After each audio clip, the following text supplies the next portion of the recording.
315 and holding. And this is what I mean when the evacuation in micron, you gotta get to 300 and holding. See how it's bouncing up and down like that? When you do a poor evacuation test, it will just keep rising.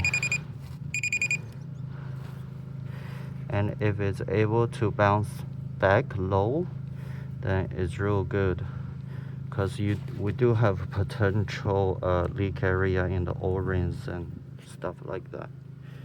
Even moisture trapped in between these could also potentially cause fluctuation in the micron reading.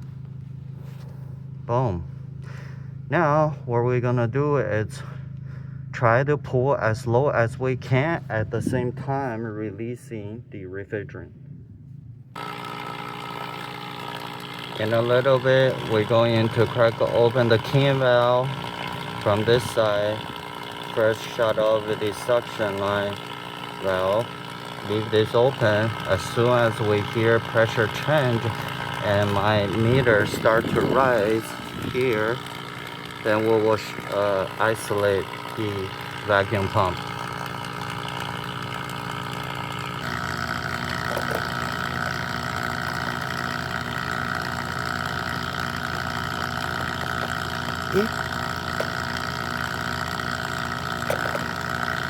It's not enough room.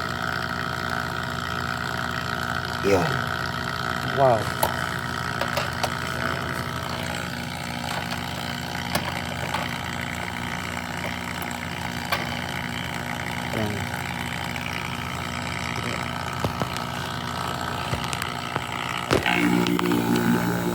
Close that.